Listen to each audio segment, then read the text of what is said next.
Omar Plaini es secretario de Políticas Económicas y Sociales de la CGT, es titular del Sindicato de Canillitas. Lo tengo en línea. ¿Qué se sabe, Plaini, de la reforma laboral? ¿Qué les ha llegado a ustedes? ¿Qué tal, Graña? ¿Cómo le va? Buenos días. Buenos días. Bueno, los comentarios que usted hizo son todos comentarios. En realidad, nosotros estamos siguiendo muy de cerca el tema. No tenemos aún ningún detalle del proyecto. ¿Pero no está Gerardo Martínez de la UOCRA sentado en el Consejo de Mayo donde se está discutiendo esto? Sí, claro. Y elaboró un documento en nombre de la CGT donde ahí no se profundizó nada. El Pacto de Mayo fueron 2 reuniones nada más, que ni siquiera fueron en mayo. Usted recuerde cómo empezó el famoso Pacto de Mayo. En julio, pero hubo reuniones de este Consejo de Mayo. Hubo 2 reuniones nada más y no se trató específicamente la reforma laboral. No fue una cosa que hubo una reunión y se trató porque ahí van empresarios, gobierno, el sector sindical, sectores políticos. No hubo algo específico. Por eso digo, nosotros lo que tenemos aún son detalles del proyecto, que dice algún legislador, dice otro, presentan proyectos, pero en realidad concretamente no hay nada. Sí sabemos la intención del gobierno, lo hemos escuchado en el ministro Sturzenegger, que es quien más impulsa esa idea, por lo menos de los ministros. Pero no hay un secretario de Trabajo que se llama Cordero, que es un hombre que viene del grupo Techint. Sí, pero si casi no hemos tenido diálogo con este gobierno, un gobierno que prácticamente no ha dialogado. Lo que ha dicho este hombre Julio Cordero, el secretario de Trabajo, lo dijo en la Cámara de Diputados, que habló de salarios dinámicos, que a mi entender... Eso, me olvidaba de los salarios dinámicos, tiene razón. Los salarios dinámicos sería algo que ya en los 90 intentó aquel ministro de Economía que se llama, Domingo Felipe Cavallo, que le había puesto una definición conceptual extraordinaria, que todos nos preguntábamos en aquel entonces en la sociedad de qué está hablando. No sé si usted recordará, Graña, él hablaba de la polivalencia funcional. No me acordaba. No. Bueno, ¿qué era la polivalencia funcional? Todo esto que ahora este gobierno quiere retomar, con la denominación salario dinámico, o sea, jornadas variables, jornadas flexibles, periodo de prueba, contrato a plazo fijo, la famosa multifuncionalidad. Bueno, todo eso que no hace otra cosa que deteriorar los derechos laborales que nosotros trabajamos. Hay un primer dato, y es que porque el discurso del gobierno es que esto va a favorecer la generación de nuevos empleos en las pymes, empleos en blancos en las pymes, y la verdad que cuando vos consultás a los tipos de las cámaras pymes, te dicen, mirá, a nosotros, más que reforma laboral, lo que necesitamos es que haya clima de negocios y consumo, primero. Aun cuando hubiera, pero digo, supongamos que mejorara y hubiera laburo y consumo. A partir de ahí es que se discutiría esto. Y ahí la otra cosa es la cuestión de la ultraactividad de los convenios. Le explico a la gente, los convenios de cada rama de laburo, si no hay acuerdo entre la patronal y el sindicato, el convenio que cae según una cantidad de años queda vigente, el convenio más antiguo, hasta tanto los sindicatos no acuerden con la patronal las modificaciones del caso. ¿Ustedes respecto de eso cómo se plantan? ¿Qué discuten? A ver, Graña, si tomamos los convenios colectivos de cualquier actividad, absolutamente la mayoría de ellos se fueron adecuando.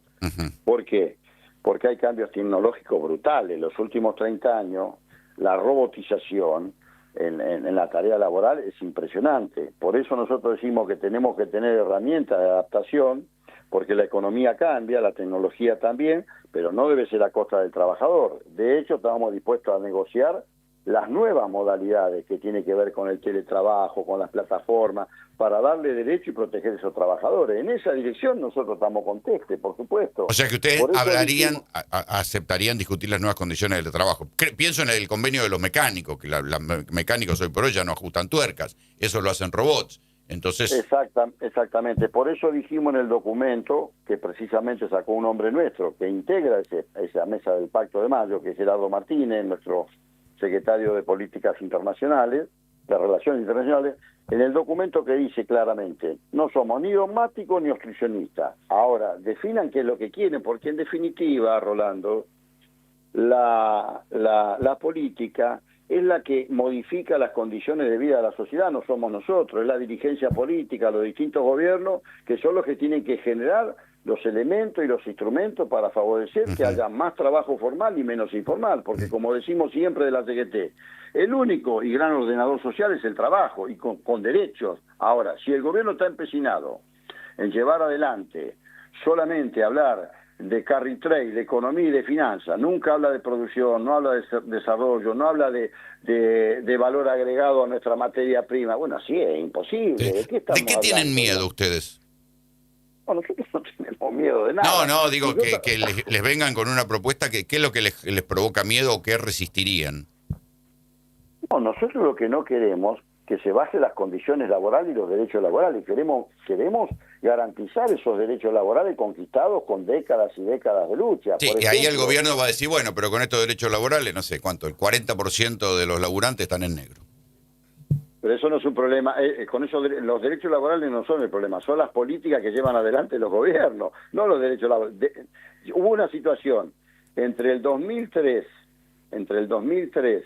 y vamos a ponerle el 2011, 2010, 2012, si quiere, se crearon varios millones de puestos de trabajo y con esta misma legislación laboral. Y en Entonces, blanco. el problema de la legislación laboral no son las políticas que llevan adelante los gobiernos. Si hace 3 gobiernos que no logramos modificar las políticas que vayan en dirección de la producción, del desarrollo, del trabajo registrado, del valor agregado, bueno, mire, vamos a tener problemas. Entonces la informalidad no la generamos nosotros. Nosotros lo que hacemos es defendemos condiciones laborales y salariales, además somos gestores y administradores como ningún sindicalismo en el mundo, porque generamos salud, educación, formación profesional, turismo, recreación. Somos un sindicalismo que además gestiona y administra a diferencia del resto en el mundo, como cualquier gobernador. Ahora, si nosotros podemos tener plusvalía en nuestras organizaciones, administrando y gestionando, bueno, que los gobiernos se ocupen de generar mano de obra calificada, darle valor a nuestra materia prima, pero parece que van en dirección contraria. Entonces no somos el problema nosotros, porque no gobernamos además. ¿Qué tal, Plañi? ¿Cómo le va? Cerolini lo saluda. Hola. ¿Cómo está? ¿Cómo está?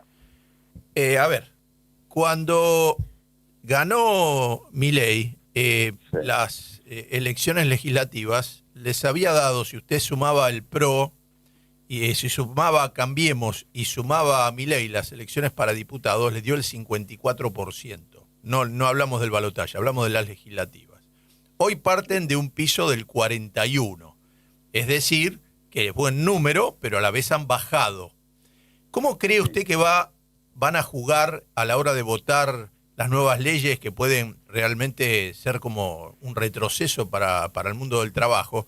¿Cómo van a votar las provincias que sacaron, por ejemplo, el tema 6, 7 puntos, sacaron Provincias Unidas y pueden terminar siendo definitorios a la hora de votar una nueva ley? ¿Qué relación tienen ustedes con ese sector y cómo creen que se van a comportar? Nosotros vamos a actuar de la misma manera que actuamos cuando este legislador que ahora termina su mandato, Martín Tetaz, presidente de la Comisión de Legislación de Trabajo, intentó ir por la modificación de la ley de contrato de trabajo, de la ley de asociaciones profesionales, y ahí en las 3 oportunidades nosotros logramos una mayoría por un voto más, y hablamos con todos estos gobernadores, con los distintos bloques. Vamos a hacer lo mismo que hicimos siempre. Además tenemos legisladores que son del campo sindical, porque, insisto, si la vida de un pueblo la cambiara una reforma laboral, cosa que no pasó en Brasil, que fue la última, cosa que no pasó en la vieja Europa, en Grecia, porque no generó un solo puesto de trabajo, sería todo mucho más sencillo y nosotros no seríamos obtusos de eso. Pero son las políticas que lleva adelante un gobierno. Entonces, hablaremos con cada gobernador, hablaremos con cada legislador, diputado, senador, senadora, diputada, para entenderle nuestras razones, que el único ordenador es el trabajo, y que no es quitando derechos, sino sumando derechos, porque una persona que trabaja en las plataformas, ejemplo, digamos, ¿cuáles son los derechos que tiene? No tiene ningún derecho. ¿Y está bien eso? No está bien. Hoy en el mundo hay sectores que ya hablan de 6 horas de trabajo, de generar más fuentes de trabajo trabajando menos horas el ser humano y que divida las otras horas con otras personas. Entonces, si seguimos en un mundo de capitalismo concentra, y el 1.2 de las personas más ricas del mundo administra y comercializa el 50% de la riqueza mundial, estamos en problemas. No es esa la solución la que plantea este gobierno, es todo lo contrario. A ver, Además, usted sí, mencionó la reforma en Brasil, que aquella reforma la saca el gobierno de Temer cuando derrocan a Dilma Rousseff. Esa reforma, que fue un retroceso respecto de los derechos de los trabajadores brasileños, que tampoco eran equivalentes a los trabajadores argentinos. sí. ¿Cómo funcionó en Brasil? Porque tampoco es que Lula tiró para atrás con esa reforma ahora. No pudo cambiar la Lula, no es que no haya querido. Lula también está en un gobierno que llegó ahí. Entonces, pero la intención de Lula obviamente que es poder reformarla cuando dé la oportunidad, pero eso no generó puestos de trabajo, al contrario. Mire, yo recuerdo una frase de Lula que fue magnífica. Lula en un momento dijo que habían sacado, que le daban las cuatro comidas a 40 millones de brasileros con la bolsa de trabajo, ¿recuerda? Sí, sí. Pero ¿sabe cuál fue la definición posterior de Lula? Pero no lo sacamos de la pobreza. De esto tenemos que hablar nosotros, porque no se trata solamente de dar comida, sino sacar de la pobreza. Y eso se hace con el trabajo como gran ordenador social. Por eso nosotros en todos los documentos hablamos de producción, de trabajo, del cambio climático, del hábitat, de la vivienda como una garantía y una seguridad para el hombre y la mujer que trabaja. Bueno, todas estas cosas nosotros queremos Sí, que están hablar fuera con de los agenda, gobiernos. porque lo único que se discute es bono, tasa, dólar. Por eso dije, acá lo único que discute el gobierno y encima este gobierno que cree que los economistas austríacos, von Hayek, Mises, por nombrar solo a dos, han dado algún resultado en el mundo y en ninguna parte del mundo se aplica. Cuando el presidente dice el Estado es el mal y el mercado es el bien, es una mentira absoluta. Eso de Murray, del Manifiesto Libertario, no funcionó en ninguna parte del mundo. En los años 70 sacó el Manifiesto Libertario que el Estado debía ser reemplazado por las empresas, por el mercado. No funcionó, al contrario. Imaginemos solamente este escenario. Un municipio que no tenga un Estado municipal. ¿Quién ordenaría la vía pública? ¿Quién se ocuparía de la obra pública? ¿Quién lo haría? Lo privado, por favor, si la concentración es brutal. Sería un desorden, una anarquía. Por eso digo, es muy difícil tratar con un gobierno que claramente no entiende estas cosas y Sí, está bien, pero el problema es que ese gobierno que claramente, porque no es que mienten, hay una parte de la población que está muy enojada con la última gestión del peronismo, ¿no? Y con la inflación. Es verdad, sí, por supuesto. Tampoco hay mucha autocrítica del otro lado, ¿no? No, yo creo que el peronismo entró en una etapa ya hace un tiempo en que en vez de discutir el poder, discute entre sí. En vez de planificar cómo volver, planifica cómo resistir, y este es el error, y hay que modificarlo. Por eso la CGT, con su más, con su menos, nosotros hemos mantenido la unidad. Con matices, con discusiones, pero lo hacemos puertas adentro, mantenemos la unidad y bueno, ahora estamos un paso de ¿Y qué les gusta más, Cristina o Kicillof?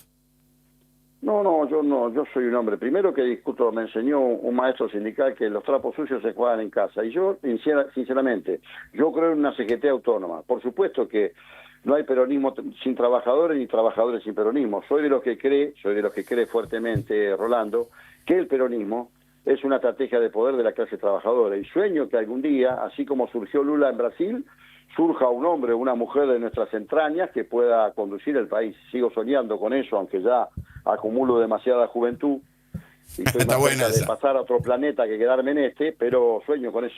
Laini, Alfredo Casado, ¿cómo está? Escúcheme. ¿Cómo le va, Alfredo? Bien, hoy hay reunión ahí en la UOCRA.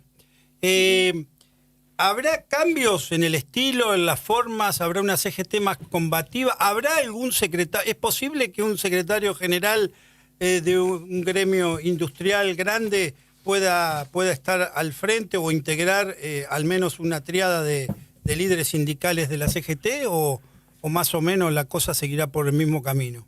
Varias cosas en su pregunta. Primero, los gremios no son grandes por lo cuantitativo, sino por los hombres que lo conducen. Fíjese Saúl Ubaldini lo que fue. Primera cuestión, respetando todas las organizaciones. No es lo mismo un sindicato grande que una gran organización. Muy amigo de Lula, usted lo nombró a Lula, Saúl Ubaldini, un día antes de la elección del 89. Yo la estaba cubriendo, estaba en el cuartel general de San Bernardo do Campo, y Lula lo presentó a Saúl Ubaldini, el medio de dirigentes, inclusive había líderes guerrilleros de El Salvador y de Perú, lo presentó como el hombre más grande de los sindicatos latinoamericanos, a Saúl Ubaldini. Y no se equivocaba. Además, Saúl Ubaldini es uno de los dos padres de la democracia. No fue solamente don Raúl Alfonsín, con quien tuve todo mi respeto, sino Saúl también el papel que jugó en los años de la dictadura. Pero creo que esto no es un problema de combativos o acuerdistas, todo ese mote que nos ponen. La CGT ha tenido 95 años de historia, su claro oscuro, como cualquier organización. Hay momentos que nos sentamos a negociar, hay momentos que hay que salir a disputar de otra manera, con lo que nos permite la Constitución Nacional, con las medidas de acción directa. Sí creo fuertemente que va a haber una CGT que hoy, generar un líder lleva su tiempo. Yo creo que hoy estamos más cerca de reiterar un triunvirato, que el género va a jugar un papel, que hay gente joven que va a jugar un papel, que obviamente la industria tiene que estar, más allá de la magnitud numérica. Yo hablo siempre más de lo cualitativo que lo cuantitativo, por lo menos en mi carácter me importa mucho más eso, la formación del cuadro, o sea, dirigentes hay muchos, cuadros dirigentes son los que hay que profundizar. ¿Una mujer también podría estar? Sí, sí, por supuesto, está todo en debate y en discusión y creo que vamos a llegar a un acuerdo. Todavía nos faltan unos días, el próximo miércoles, hoy hay una reunión ampliada donde vamos a analizar esto, vamos a analizar nuestro Congreso, por supuesto, vamos a analizar la situación coyuntural del país, pero estoy convencido que la CGT tiene la riqueza también de la diferencia hacia el interior, y eso es bueno, digamos, en esto hay que ampliar, hay que ampliar la mirada. Pero se reúnen en la UOCRA, que es uno de los gremios más cercanos al gobierno y a todos los gobiernos liberales, ¿no? Eso me llama la atención, si hay algo simbólico o no, porque Martín es un hombre que integra el ¿cómo se llama? El Consejo de Mayo. Muy cercano, Sí, lo pero, fue a muy ver, cercano Martínez- con Menem. Perdóneme, Casado, Martínez no integra el Consejo de Mayo por una decisión de Martínez. El Consejo Directivo convalidó eso con un hombre nuestro. Y como Gerardo Martínez está bien. es el secretario de Relaciones Internacionales, que hace un extraordinario trabajo en la OIT. Mire que tener una silla en la OIT en el sindicalismo mundial no es para cualquier sindicalismo. Escúcheme, Y Argentina Plaini, lo tiene. sí, pero usted estaba recordando justamente a Saúl Ubaldini. Sí. Y la verdad que da la impresión que en el gobierno de Milei, en los casi 2 años, la verdad que los salarios han quedado completamente retrasados y a no ser que crea, por ejemplo, le voy a leer la noticia de hoy, los salarios registrados aumentaron 2,4% en agosto y superaron la inflación según el INDEC. Los no registrados treparon 6%. Parece que acá está todo bien. O digo, ¿creen los números del INDEC y no pelean por eso? ¿O hay algo que no sabemos por qué no se está dando una lucha mayor? Porque realmente las paritarias las tienen totalmente paradas. Mire, primero le voy a decir algo que decía René Descartes, el filósofo y matemático francés, ¿se acuerdan? Sí. Ese filósofo decía que había 3 clases de mentira. La mentira, la maldita mentira y las estadísticas. Con lo cual, parafraseando a Descartes, primera cosa. Segunda cosa, el sindicalismo fue el primero que frente a este gobierno le frenó el capítulo 4 de reforma laboral, el de DU 70, mientras que legisladores, de gobernadores y muchos que hablaban en nombre del peronismo le votaban el DNU 70 al gobierno. Entonces digo, siempre parece que nosotros tenemos que ser la infantería cuando hay un gobierno que no es nuestro signo político, y no es así. Me vuelvo a repetir, nosotros gestionamos, administramos y las medidas que tuvimos que hacer las hicimos. Hicimos medidas de acción directa de 12 horas, de 24 horas, nos movilizamos, acompañamos a los universitarios, a los jubilados, frenamos los distintos intentos reformistas de este gobierno. Ahora, después, en el Congreso levantan la mano. ¿Y cómo viven ustedes? Prestan conformidad. ¿Cómo vivieron la elección del domingo con un triunfo inesperado del gobierno? Y a uno no le agrada eso. De todas maneras, digo, para ser realista, cada vez es menos la participación popular, con lo que igual eso es un problema, ¿no? Que hay una parte de la sociedad que ya no cree absolutamente en nada, digamos. Y creo que tiene razones en muchos casos para lo peligroso que es. Nosotros estamos en democracia y no queremos una monarquía. Ahora, no era lo esperado, pero creo también que el peronismo entró en esa etapa en la que no discute el poder, discute entre sí, no planifica cómo volver, planifica cómo resistir, y eso no sale bien. Entonces, Sí, bueno, el error tal vez fue apostar a que Milei se iba a equivocar permanentemente y que solo con los errores era un tenista que las pegaba todas en la red, y la verdad que pasó una por arriba de la red y gol. Yo creo algo, Rolando. Yo creo que, como dijese esa pluma brillante que ya no está, el polaco Zygmunt Bauman habló de la sociedad líquida. Y yo creo que en una sociedad líquida, la cual creo que lo que está pasando hoy, todo es efímero, todo es volátil, el voto se volvió gelatinoso, digo yo. Entonces, la gente no le da un cheque hoy en blanco a ningún gobierno, le da un cheque al día y espera respuesta. Y así como este gobierno pasó del 7 de septiembre, tenía una situación y ahora pasó a otra, no tenga ninguna duda que en el 2027 puede ser otra totalmente distinta. Ya le pasó al gobierno de Macri. Entonces digo, en la medida que no se dé respuesta de la política, la sociedad va cambiando y va mutando. Esto es real, hoy pasa aquí, pasa en los países, digamos, vecinos, pasa en el mundo. Los outsiders que aparecen de la política, como este hombre que no tiene historia, no tiene pasado. Entonces, Digo, hay que analizar muy profundamente lo que está pasando en la sociedad y yo creo que ese debe ser una materia de estudio para nosotros y observar. Yo suelo decir siempre que si la política no vuelve a crear, es muy difícil que gran parte de la sociedad vuelva a creer. Y creo que ese es el mayor desafío que tiene hoy la dirigencia política. Omar, ¿el baile en el balcón no gustó o es una anécdota?